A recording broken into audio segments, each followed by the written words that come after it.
Bonjour à toutes et à tous, bienvenue pour ce webinaire proposé par Tenexa autour de la solution BMC Control-M.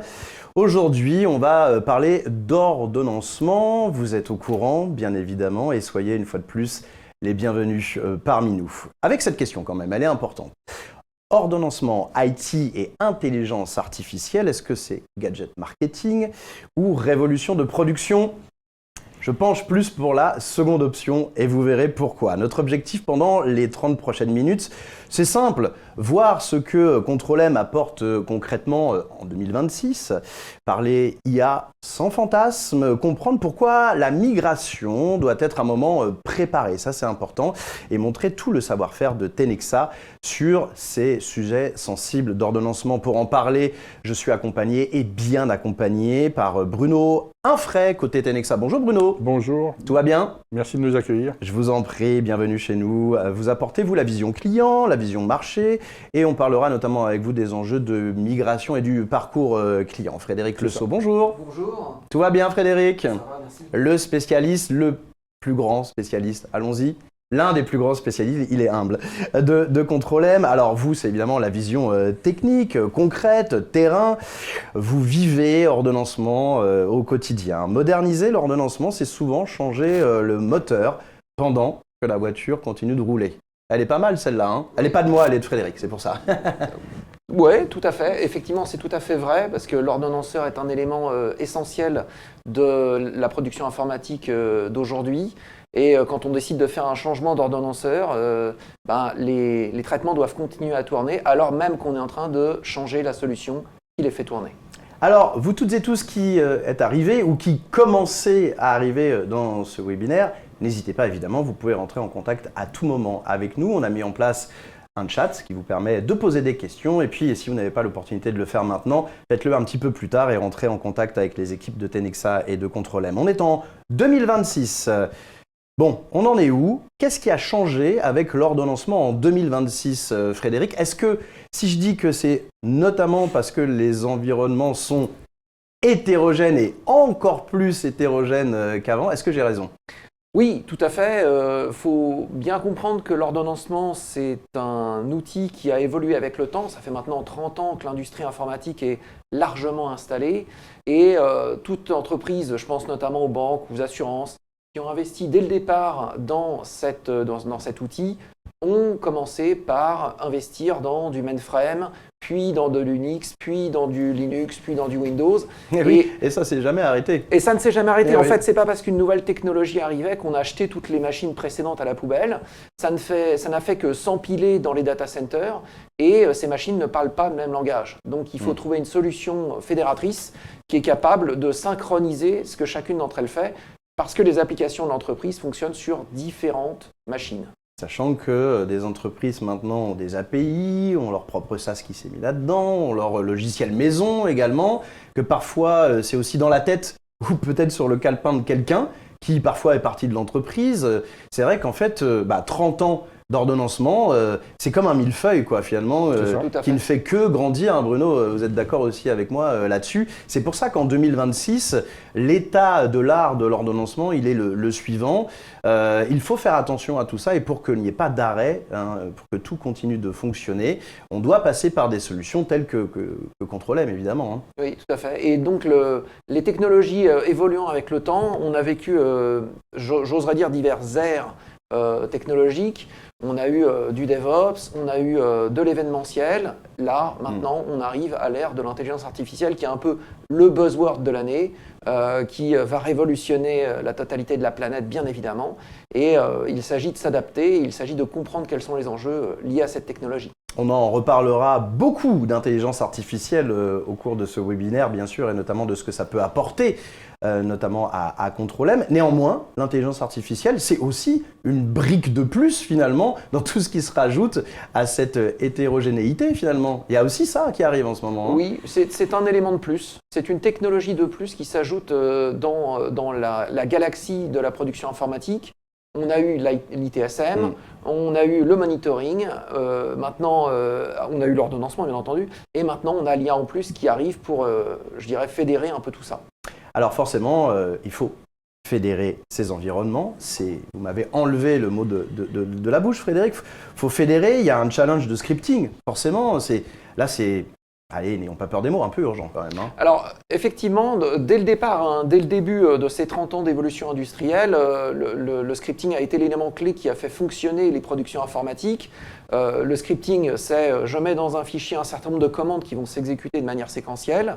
À la fin, on récupère la validation que ça a bien tourné ou mal tourné. Et c'est exactement ce qu'ordonnance l'ordonnanceur, d'où le nom. Néanmoins, le scripting est un élément complexe parce que même s'il est universel, ce qui est son avantage principal, il est généralement compréhensible uniquement par la personne qui l'a créé et il induit des problématiques de sécurité parce que dans le scripting, je ne donnerai pas de nom, mais certains mettent en clair des logins et des passwords de connexion à des applications critiques. Et en ce moment, il y a beaucoup de cyberattaques, on arrive, il y a des portes qui s'ouvrent, c'est de plus en plus facile, entre guillemets, pour les hackers, donc il faut être vigilant, extrêmement vigilant là-dessus. Tout à fait. Donc vraiment, 2026, c'est le moment, j'ai envie de dire, de prendre en main tout ça. C'est aussi pour ça qu'on est en train de parler notamment des solutions BMC Control-M.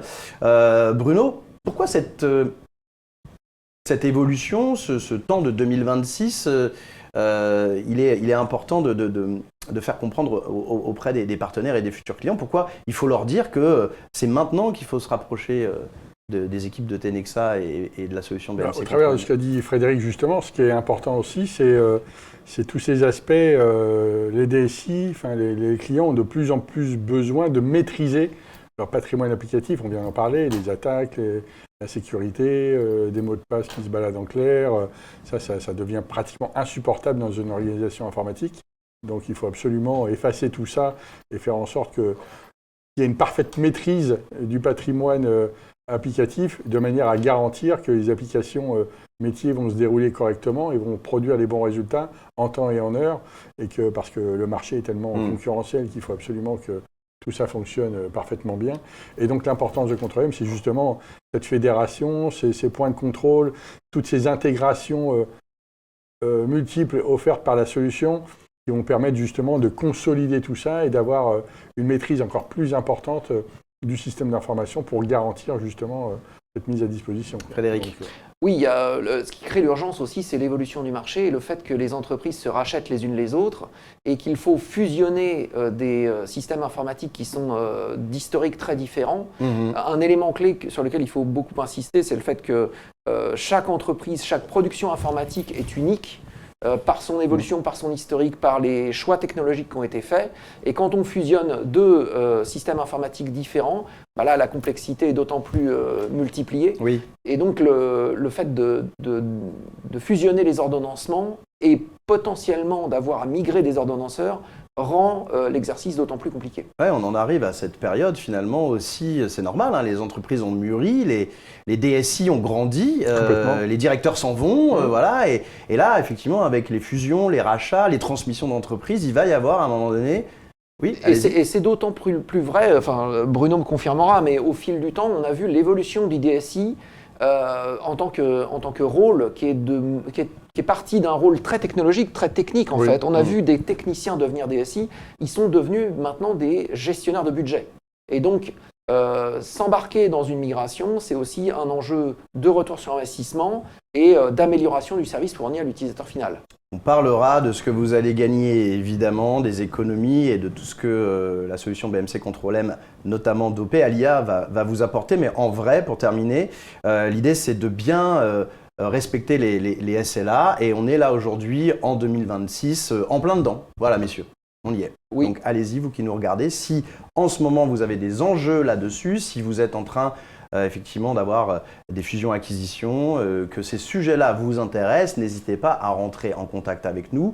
Ici maintenant, posez vos questions, d'ailleurs, on y répondra à la fin de ce webinaire, ou sinon, bien sûr, vous rentrez en contact avec Tenexa et les équipes de Control-M. L'intelligence artificielle, le mot est lancé, ça y est, on y est. Alors, deux choses. D'abord, on va débunker tout de suite que l'IA ne va pas remplacer les solutions comme Control-M. Les agents IA ne vont pas remplacer Control-M. Et pourquoi ? Alors, il faut bien comprendre que l'intelligence artificielle est un outil absolument fantastique, ça je pense que tout le monde est d'accord là-dessus, et elle s'exprime de différentes manières, donc on a tous testé les prompts divers et variés de Copilot, de ChatGPT, de Claude, etc. Et dans l'univers de l'informatique, ça s'exprime aussi d'une autre manière, notamment dans la production, par la mise en place d'Agentic AI, c'est-à-dire des agents autonomes qui fonctionnent dans le monde de l'informatique pour faire des actions. Et on serait tenté de penser que finalement, c'est quasiment du contrôle M, quoi, et qu'on pourrait... parfois la tentation peut être là. Oui, alors c'est pas nouveau comme situation et comme mode. Je dirais que il y a quelques années, on a rencontré des DSI qui nous assuraient mordicus que le batch était terminé, l'ordonnancement c'était fini, tout allait être temps réel. Bon, finalement, toutes les technos fonctionnent en parallèle et je pense que pour l'IA c'est un peu pareil. Néanmoins, quand il s'agit de mettre en place de l'Agentic AI, même si l'avantage, la rapidité, la sûreté sont présents, ça n'empêche pas le contrôle et donc je pique l'idée à Bruno, quand on a 10 000 euros à investir, on peut éventuellement le donner à un Agentic AI. Par contre, quand on a plusieurs millions et l'activité d'une entreprise à automatiser, on peut plus se permettre de le mettre en place et de le faire automatiser par un Agentic AI. Donc moi, si j'ai 10 000 euros à mettre, ce ne sera pas non plus l'IA, je vous le dis. Oui, je pense qu'on est tous d'accord là-dessus. Donc, dans ce contexte, l'IA, oui, mais sous contrôle. Attention, traçabilité, souveraineté. Les LLM, c'est bien mignon, mais la plupart, quand même, aujourd'hui, ce sont les LLM américains qui ont gagné un peu la guerre. Donc voilà, et c'est pas chez nous. Puis en plus de ça, il y a une question de coût. Aujourd'hui, les abonnements sont encore cohérents financièrement, abordables. Mais rassurez-vous, on sait que ça va bouger. Ou ne vous rassurez pas. Ouais, ça va bouger, ça va devenir beaucoup donc, plus cher. Ça, c'est sûr et certain. Effectivement, je pense que autant les DSI qui ont reçu la facture de l'IA chez eux, je pense particulièrement à un article du Monde qui est sorti récemment, qui mettait en évidence l'omerta sur le coût réel de l'IA quand les factures sont arrivées. Cet aspect coût, il est actuellement caché parce que comme on dit, être attractif commercialement. La première dose est gratuite. Là, les évolutions vont se faire extrêmement rapidement et le coût réel de l'IA va être mis en regard de l'avantage réel qu'il produit sur les entreprises. On ne peut pas déléguer l'ordonnancement critique, surtout si vous êtes une énorme entreprise ou une grande délégation, à un agent IA autonome. Voilà, c'est ça. Ne faites pas ça. Voilà, je vous le dis, ne faites pas ça. Mais par contre, n'ayez pas peur de l'intelligence artificielle qui, elle, notamment, arrive à l'intérieur des solutions BMC Control M, notamment par l'intermédiaire de boîtes de dialogue. Et ça, pour le coup, c'est quand même génial. Vous, quand vous le présentez, Bruno, peut-être en démonstration auprès des clients, on disait tout à l'heure en préparant, il y a un effet waouh, quoi. Oui, en fait, c'est ça qui est important. Puis ce qui est important aussi pour les DSI, c'est qu'on va pouvoir s'adresser à des populations qui vont pouvoir gérer toutes ces planifications sans avoir cette expertise-là, parce qu'ils vont s'adresser à une interface de manière beaucoup plus naturelle, donc qui va leur répondre dans leur langage de tous les jours, et ça ne nécessite plus ce niveau d'expertise important, quoi. Donc, parce que là, c'est important, je m'adresse à vous qui nous regardez et je pose la question à Frédéric en même temps. Ce que vous mettez en place comme solution d'IA chez Control M, c'est une boîte qui s'ouvre. Mais attention, pas besoin de prompter, même ne serait-ce que de faire du codage basique. Non, on lui parle. On est dans une interface de langage naturel comme on serait sur Copilot ou sur Claude. On pose des questions. La partie LLM qui est au sein de Control M possède toute la documentation technique du produit dans plusieurs langues, évidemment, parce qu'on peut utiliser le français pour lui parler. Et on va lui poser des questions d'une part liées à la documentation potentiellement. On va lui poser des questions, on va lui demander de créer des workflows complets. Donc on a moins besoin, je dirais, d'être un spécialiste de la solution. Un fin connaisseur. Exactement. Potentiellement, l'IA va pouvoir lui donner des améliorations et des idées d'amélioration. Et enfin, on va aussi pouvoir lui demander ce qu'on appelle le root cause analysis, c'est-à-dire j'ai un incident qui a eu lieu sur un certain traitement à un certain moment, et on va lui demander mais pourquoi ça a planté. Et plutôt que de passer des journées à lire des fichiers de log, on va retrouver la log. Exactement. Enfin, souvent c'est ça. Le LLM va lui fournir la réponse en langage naturel et quasi instantanément. Donc on n'est plus dans des paradigmes où on va chercher le logiciel qui a la meilleure interface graphique de monitoring, je pense, en particulier avec des histogrammes et des camemberts, même si on en dispose bien sûr. On va plutôt s'intéresser effectivement au prompt pour échanger avec l'outil. Ça, pour vous, dans la relation avec vos partenaires et à vos clients, Oui. c'est génial parce que Bruno, c'est la nouveauté que vous amenez. Et puis ça leur parle tout de suite, quoi. Voilà, c'est ça dont ils ont besoin, quoi. Et encore une fois, c'est de maîtriser. Ils ont les métiers en face, enfin les DSI ont les métiers en face, ils leur doivent des réponses, ils leur doivent le fait de rendre opérationnel et 24H les applications. Donc ça, effectivement, c'est super, c'est fondamental pour eux, quoi. Et il y a la possibilité, pour vous qui nous regardez aussi, de se dire qu'à un moment donné, vous avez la possibilité d'utiliser cette IA intégrée qui vous permet soit de ne pas avoir tout de suite l'expert directement sous la main, parce que peut-être qu'il est malade en vacances, ça peut arriver. Donc il y a d'autres personnes qui peuvent se mettre à réaliser les tâches. Donc forcément, il y a une flexibilité, une sérénité qui s'installe. Oui, la prise en main, c'est l'aspect qui nous paraît le plus important dans ce domaine. Le fait qu'on puisse demander à un prompt des informations qui peuvent paraître des fois un peu évidentes à une IA, plutôt que d'aller demander à un collègue qui va nous juger quand on va lui poser la question, mais comment je crée la condition là, sur ce truc-là. Là, effectivement, ça peut effectivement donner des accès plus rapides, accélérer la prise en main, et en même temps, moi je pense à un truc très simple. Le lundi matin, dans toutes les productions de France et de Navarre, il y a une réunion pour dire qu'est-ce qui va se passer cette semaine, qu'est-ce qu'on fait, quels ont été les incidents de la semaine dernière. Plutôt que de se prendre 2 heures à faire de la feuille Excel, on va encore poser la question à l'IA qui va fournir un compte-rendu de la quantité d'exécution de la semaine dernière, les incidents majeurs, qu'est-ce qui s'est passé, comment ça a été réglé, etc. Éventuellement, quel a été l'impact. Les SLA qui n'ont pas été respectés, des choses comme ça, voilà, c'est ça qui est important. Ça, aussi, vous le sentez, Bruno, chez les partenaires, chez les clients, que c'est complètement, fait du bien. Bien sûr. En plus, ils se doivent des réponses. Donc, moi, je me souviens particulièrement d'un DSI en phase d'avant-vente qui... lui, son objectif, c'est que, il dit, moi, j'ai besoin d'une solution telle que Control-M parce que je ne supporte plus, quand je suis en comité de direction, qu'il y a un technicien qui rentre, qui dise, voilà, on est planté sur la production et que je suis avec la direction générale et je ne suis pas au courant.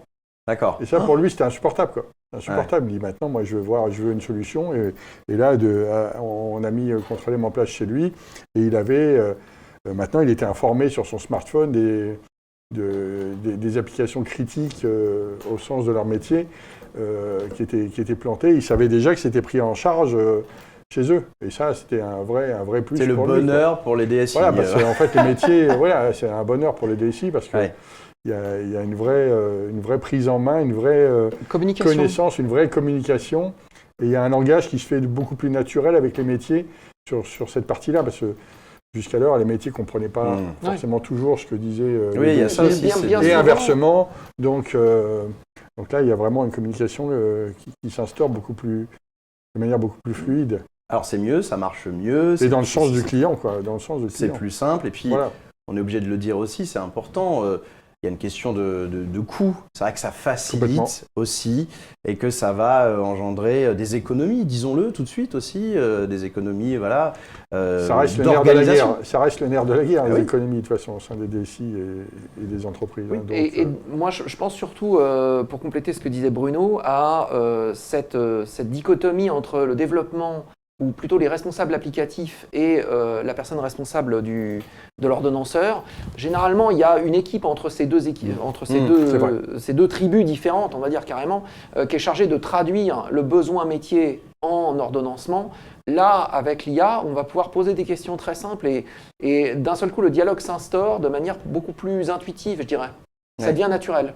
On le répète, c'est vraiment, vous dialoguez, la fenêtre s'ouvre, vous lui parlez.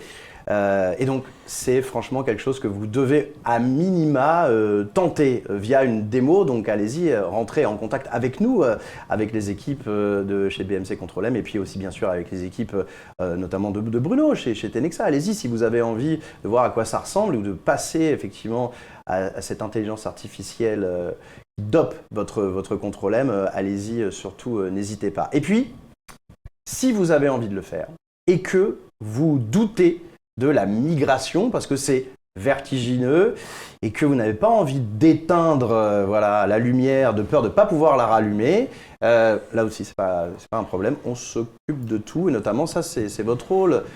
Les accompagnants, hein, c'est vous, Bruno, le parcours client. Vous proposez un parcours d'accompagnement de migration. Absolument. En fait, je ne connais pas de client qui nous autoriserait à couper pendant une semaine leur informatique pour le temps de migrer, le temps de changer. Ça n'existe pas. En fait, voilà. Ça n'existe pas. Donc, effectivement, pour refaire l'analogie sur la voiture, donc on va commencer par ouvrir le capot.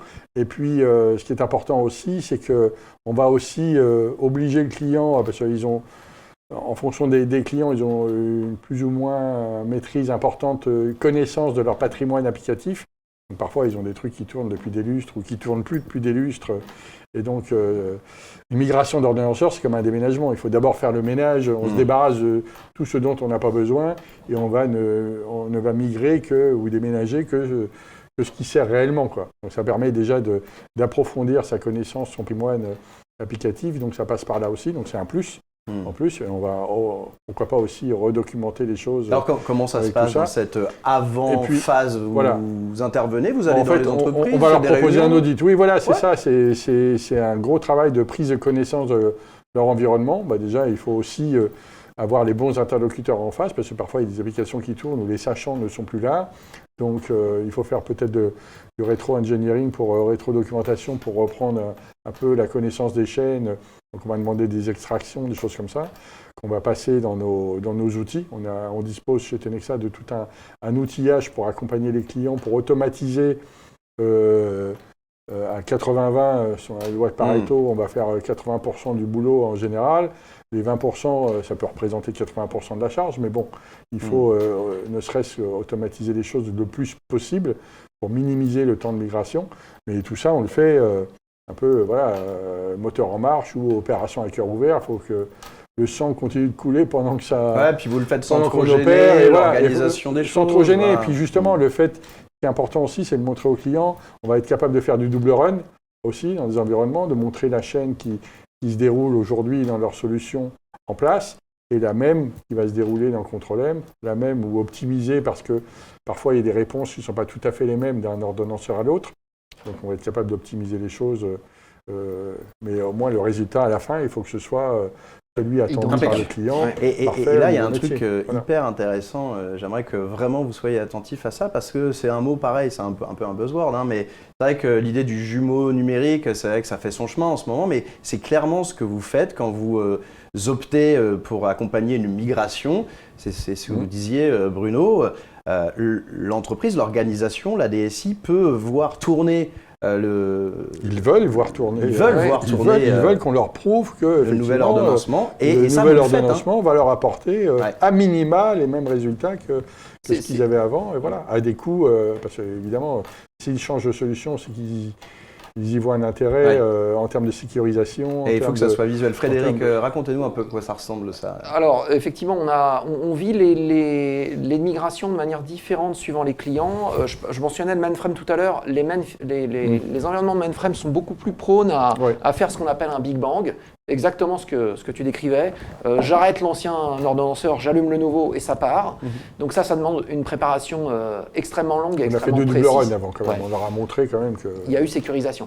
Maintenant, sur les environnements dits distribués, Linux, Windows, Cloud et compagnie, on est plus sur de l'allotissement, c'est-à-dire qu'on va graduellement, morceau par morceau, application par application, faire la migration d'un ordonnanceur à l'autre. Ça se fait de manière sécurisée. Bruno citait la loi de Pareto 80-20. 80% des traitements en général sont migrés extrêmement simplement. Il reste toujours, de manière impossible, 20% de scripts cauchemars. avec des lois, des règles d'ordonnancement, 3e mercredi ouvré du mois, si c'est férié, je le décale au mardi précédent. Et on trouve pas les années forcément, bissextiles. Ouais, on trouve voilà. pas forcément le sachant chez le client qui sait nous expliquer pourquoi ça a été monté comme ça. Donc, Et l'IA a un rôle aussi à jouer là-dedans parce que l'IA est capable de lire les scripts extrêmement rapidement et peut-être, on en parlait tout à l'heure, mais détecter les éventuels trous de sécurité avec des logins passwords en clair, mais aussi redocumenter des choses qui ont été oubliées parce que il y a des rotations aussi dans les équipes techniques des clients, des départs à la retraite, des changements d'entreprise. Et on quitte son poste, on n'a pas forcément tout documenté en détail. Ah, donc vous l'avez compris, évidemment, hein, c'est un sujet, vous savez de quoi on parle, vous qui nous regardez, les migrations, c'est jamais un moment facile, mais ça devient quand même plus sympa et plus agréable et surtout plus professionnel quand on se fait accompagner correctement donc par les équipes. Et notamment celle de Bruno et celle de Laurent. Avant de passer à vos questions, et puis j'en ai sélectionné aussi quelques-unes qui sont arrivées au préalable, j'avais envie de vous souhaiter un joyeux anniversaire. merci. Merci. Bon, rassurez-vous, c'est pas leur anniversaire. Non. Enfin peut-être, je ne sais pas. On est jumeaux en fait. Vous êtes jumeaux numériques, parfait. Ouais, voilà. C'est ça. C'est top. Non, j'avais envie de souhaiter un bon anniversaire à la collaboration finalement. Absolument. Si on est là aussi, c'est un peu pour ça. Hein. Ça fait 1 an maintenant que Tenexa et BMC Control-M collaborent, travaillent ensemble, vont dans ce sens. C'est le moment de faire un premier bilan. Allez, Bruno, on commence par vous. En fait, le groupe Tenexa, c'est un groupe qui travaille beaucoup autour de l'IT, donc à travers la mise à disposition d'un cloud souverain qui s'appelle Horizon, qui propose des solutions autour de l'ITSM, qui propose d'accompagner les clients sur les infrastructures, sur le end-user, sur la délégation de personnel. Et il manquait cette corde, cet arc justement sur l'ordonnancement, qui est la colonne vertébrale d'une production informatique. Il y avait toujours une volonté d'y aller, mais comme on l'a dit tout à l'heure, ce travail de migration, de projet, il faut être en capacité d'accompagner les clients. Donc Tenexa s'est forcé à renforcer ses équipes pour justement proposer c'est les aux Avengers clients. maintenant, Voilà, c'est bon. tout à fait, c'est ça, c'est les Avengers. Donc, on a des Avengers chez nous qui sont capables d'accompagner les clients de manière sereine et certaine sur les projets de migration qui sont toujours des projets sensibles du point de vue client et de notre point de vue aussi. Donc c'est important. Donc on a toute cette démarche de projet qui permettent de sécuriser parce que sur un choix, souvent le client, lui, il veut être sûr que ça va fonctionner. Oui. Donc il ne s'engagera pas avec nous. Donc le gain Vous d'un vous projet... sentez plus fort désormais maintenant Complètement. Donc il faut absolument... le fait de convaincre le client, c'est justement notre capacité à l'accompagner sur cette migration, sur ces étapes importantes et cruciales, parce que pour lui, il est hors de question d'arrêter le business et d'arrêter et que ça s'arrête et qu'il y ait même de la régression fonctionnelle constatée sous 15 jours, sous 1 mois, sous 3 mois, ça c'est hors de question. Donc, Frédéric, il y a un cas qui peut peut-être résumer tout ça. C'est vrai que c'est la collaboration qui se traduit avec cette grande entreprise de la restauration pour les collectivités. Ça typiquement, c'est une collaboration qui fonctionne bien. Il y avait notamment beaucoup de boulot au niveau TCO, c'est ça? Est-ce qu'on peut en parler un petit peu? Oui, c'est une grande société qui était déjà cliente on-premise, c'est-à-dire qu'il y avait le produit installé dans son data center et qui a décidé de faire une migration vers le cloud. Oui, en SaaS du coup. Oui, exactement, en SaaS, pardon. Oui. Et donc changement de solution, mais solution identique, donc il fallait quand même un accompagnement. Et donc ils ont décidé de faire ce move-là de manière à pouvoir bénéficier d'une solution qui puisse être toujours à jour vis-à-vis des dernières solutions. On a parlé de beaucoup de migrations liées à de la dette technologique. L'idée qu'on va arrêter d'avoir à maintenir un contrôle-M en local avec potentiellement des décalages de version par rapport à la dernière disponible.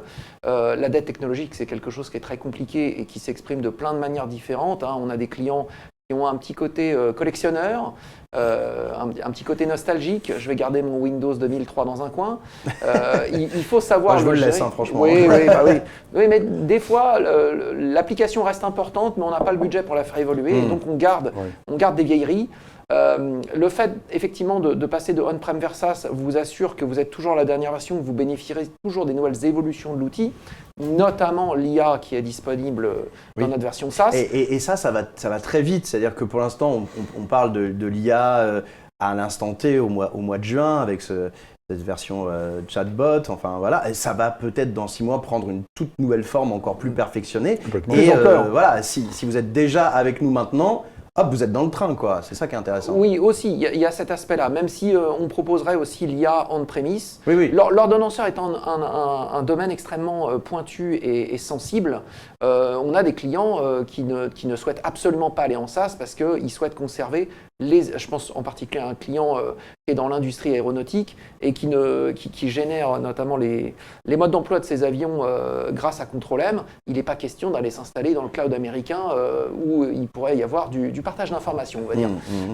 Donc le SaaS a ses limites, l'on-prem a ses limites. Il faut savoir faire les bons choix, sachant que Bruno... On peut proposer de l'hybridation aussi. On peut proposer de l'hybridation, un morceau en SaaS, un morceau on-prem, et on aura quand même la capacité d'avoir le monitoring global. Je pense que vous commencez à y voir un petit peu plus clair sur ces grandes nouveautés. Donc on commence à répondre à cette question. IT et IA dans l'ordonnancement, non, ce n'est pas un gadget, mais plutôt des gains de productivité, des facilités. Et puis voilà aussi, ça fait du bien, c'est une nouvelle ère et peut-être que ça permet aussi d'imaginer d'autres choses. C'est bien aussi, ça fait du bien dans un environnement qui est souvent récurrent, redondant. Voilà, les nouveautés, c'est quand même aussi très sympa de se dire qu'on a des champs de possibilités qui s'ouvrent et quand même, c'est génial. Avant de passer à vos questions, moi j'en avais pointé quelques-unes. Elles sont assez classiques, mais c'est important d'y répondre. Si une entreprise veut moderniser son ordonnancement, par exemple, elle se réveille, elle se dit, c'est vrai, bon, là, je suis un petit peu vieillot. Si elle a envie de moderniser son ordonnancement, qu'est-ce qu'elle fait en réalité Alors, il y aurait beaucoup de possibilités de directions différentes sur un projet de modernisation. Il faut déjà analyser l'existant. Bruno a été très clair là-dessus. Après, il faut évaluer les technologies qui peuvent faire évoluer les choses. On parle beaucoup de shadow IT, c'est-à-dire qu'il y a le central qui impose un ordonnanceur à la globalité de l'entreprise et tu as le responsable applicatif dans son coin qui va dire non, c'est pas pour moi, je vais le faire à ma sauce. Donc il y a arriver, une fois de plus, c'est le mot clé, à fédérer l'ordonnancement sous un drapeau unique. Et il faut réfléchir aux technologies qui peuvent être intéressantes. Donc dans Control-M, on a des intégrations qui permettent d'éviter le scripting et de faire une connexion directe avec des applications. Je pense notamment à SAP, qui est un incontournable des entreprises. Et ben peut-être la modernisation, c'est de trouver l'intégration qui n'est pas utilisée et qui aurait une valeur par rapport à une utilisation plus moderne. Il y a les technologies, il y a le temps réel, donc on parle de JMS. L'idée il y a un exemple très précis qui m'est en tête, c'est on a dans un hôpital l'utilisation et la consommation des masques pour faire des opérations. Quand on descend en dessous d'un certain seuil, on va réapprovisionner automatiquement. C'est un batch, c'est un flux qui fait ça. Et ben, ça peut être un envoi de JMS qui va déclencher le flux en question. Et puis, il y a le panel de tout ce qu'on peut inventer maintenant. Les API sont ouvertes et ça ouvre un nouvel horizon. Donc, notamment, avec Control-M, on a la capacité de mettre en place un serveur MCP qui permet d'avoir son propre prompt vers Control-M. Et donc, ça, là aussi, on est dans l'IA, on est en plein dedans et c'est la porte ouverte au futur, je dirais. C'est le moment de passer à vos questions. N'hésitez pas à nous les poser maintenant, puisque la partie webinaire technique est terminée.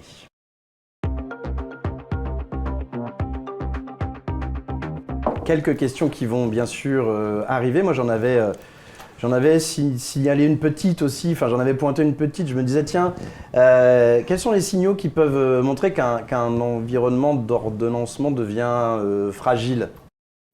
C'est quoi les signaux faibles Alors, les signaux faibles, ça va être déjà le manque de documentation. Voilà. Il y a un sachant qui part en vacances ou qui se fait écraser par un bus et d'un seul coup, tout le monde est perdu. C'est pas souhaitable le bus. Non. Donc ce qui va se passer là, c'est qu'on va mettre en évidence un manquement dans l'information et dans le partage de l'information. Après, il y a l'incontournable, c'est-à-dire l'incident de production. Oui. Le truc qu'on n'avait pas vu, il y a un traitement qui se déclenche. Généralement, ça se situe le samedi soir à 2h du matin et on est obligé de réveiller les développeurs ou de réveiller les personnes qui sont responsables applicatifs pour faire une correction rapide. Donc là, effectivement, c'est des signaux faibles qui doivent alerter. Qui peuvent alerter. Et puis après, il y a le fait qu'on intègre une nouvelle application qui a des API et puis on s'aperçoit que l'ordonnanceur n'a pas d'API. Donc ça, c'est les premiers signes. Voilà, les échanges ne sont pas disponibles, on a un truc trop vieillot, ça marche. Hein, l'un des slogans les plus classiques de la production, c'est « on ne touche pas à ce qui marche ». Mais il arrive un moment critique où là, la disproportion entre ce qui pourrait être disponible et ce qu'on a devient trop importante et il faut agir. Il faut aller vers une solution plus efficace. On va regarder s'il y a des questions qui sont arrivées. Justement, comment voyez-vous le futur de l'IA dans la production informatique ? Valentin, cette question, elle est vaste. Hein. Alors, elle est vache aussi, j'ai envie de dire. Il y a un truc qui m'apparaît très clair, et il y a évidemment beaucoup de spécialistes en masse qui partagent leur opinion. Si vous allez sur LinkedIn ou sur la presse en ligne, vous verrez beaucoup de choses. Mais il y a un truc qui m'apparaît très clair, c'est que l'IA est quelque chose qui permettra de sécuriser, aussi paradoxal que ça puisse paraître, la production informatique dans le sens où, pour moi, le futur de la production, c'est des IA qui agissent avec la prod sous le contrôle des humains. Et les humains ne vont plus agir sur la production. Donc l'erreur qui peut être complètement humaine... C'est le full IA. Voilà. L'erreur humaine d'aller changer un fichier en production et de faire une fausse manip, quoi. Il suffit juste d'ajouter un espace à la fin d'une ligne, ça ne se voit pas et on va chercher l'erreur pendant des jours. C'est déjà arrivé, j'ai des exemples en tête.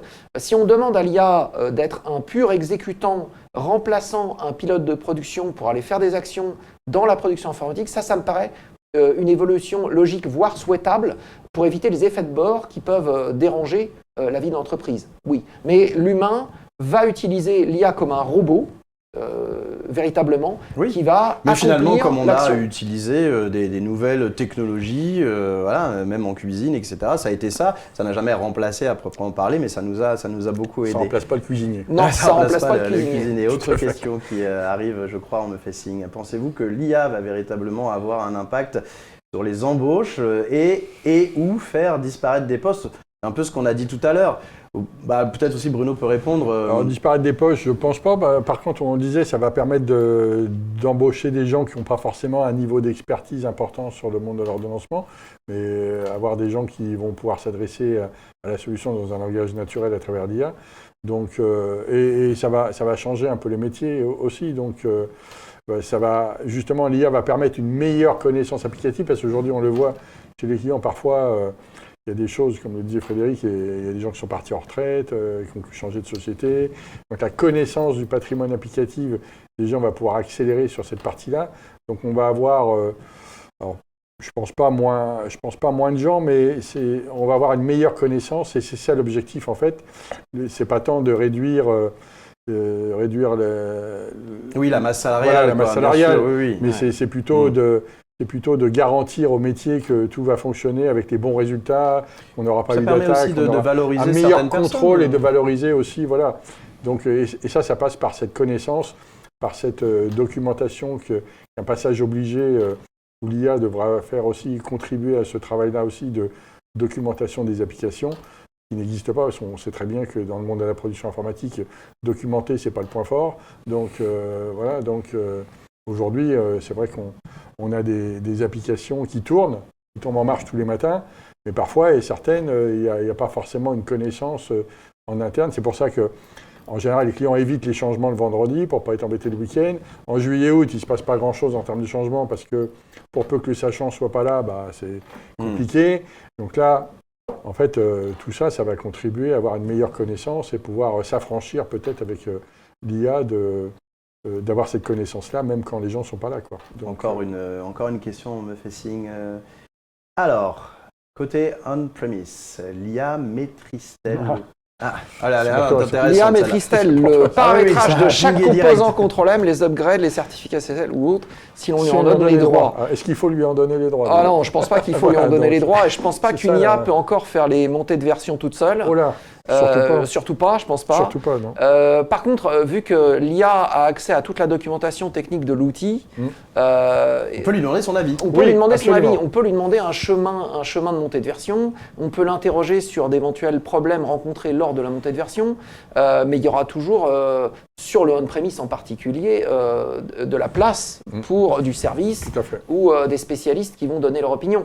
Je le répète encore une fois, hein, chaque production informatique est unique dans le monde Ça, c'est sûr. et chaque montée client de est unique version, aussi, oui. ouais, et chaque montée de version en soi est un processus complètement maîtrisé, mais on a quand même des surprises à chaque fois. Donc c'est pour ça que beaucoup de gens montent en SaaS, parce que ça leur enlève ce problème.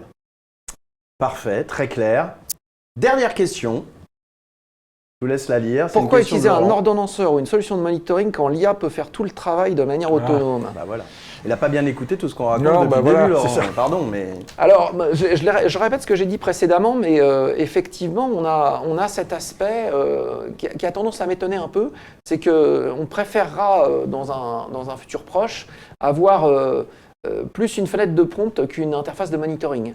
Parce qu'on pourra poser les questions naturellement c'est tellement sur... plus humain, plus enfin, convivial. voilà, Ouais. plus convivial, voilà. Et effectivement, peut-être que l'ère du camembert et de l'histogramme est en train de disparaître au profit d'autre chose. Mais on n'a pas trop évoqué cet aspect-là durant notre discussion. Mais il y a aussi le coût de l'IA qui va sans doute évoluer au fil du temps. Peut-être que le coût final de l'IA va faire apparaître l'humain comme étant plus rentable. Pour ne peut-être pas l'utiliser à tire-larigot. Oui, quoi. Enfin, de manière vraiment, systématique, n'importe comment. Oui, tout à fait. Ouais, ça, c'est possible. Il va falloir faire des choix stratégiques. Actuellement, on est dans la période lune de miel avec l'IA. Elle fait tout, elle dit tout, elle analyse tout très rapidement. Peut-être que dans le futur, si le coût du token augmente de manière considérable, donc on va reconsidérer l'humain comme étant quelqu'un d'extrêmement intelligent Mais cher. et efficace. Merci beaucoup Bruno, Merci à vous. Frédéric. Un mot Merci pour peut-être l'invitation. pour terminer par rapport à ce qu'on s'est dit, ou une invitation peut-être à rentrer en contact avec nous. Absolument. D'abord, comment ça marche pour rentrer en contact? C'est très simple, on va sur quel site, comment ça On va sur fonctionne? le site de Tenexa et Parfait. puis on rentre en contact avec nous. Donc il y a, Ok. ou à travers LinkedIn ou à travers le site web. Ok, c'est vous Donc, qui appelez tous les gens qui rentrent en contact? Non, on a Si des... ça, le téléphone sonne déjà là. Voilà. Il pourrait sonner. Donc voilà. Non, mais on est à disposition des prospects, des clients pour... Frédéric, un mot pour terminer peut-être, un oui. truc qui vous tient à cœur? Oui, on est la solution. On a une solution quand même très importante pour beaucoup d'entreprises et je pense pas seulement la France, je pense globalement dans le monde. On a 6200 logos qui utilisent Control-M. Rejoignez le club. Bah écoutez, on est là, on est ensemble, on est le bon club. Merci beaucoup. Le replay de ce webinaire, bien sûr, vous sera envoyé à toutes et tous qui vous êtes inscrits. J'espère qu'on aura répondu à vos questions, on aura suscité aussi de l'intérêt. N'hésitez pas à parler de la solution et pourquoi pas à diffuser aussi ce webinaire autour de vous. Merci Bruno, merci Frédéric et à bientôt Merci pour Julien. un Merci nouvel Julien. échange. Merci Merci. beaucoup. Au revoir. Au revoir.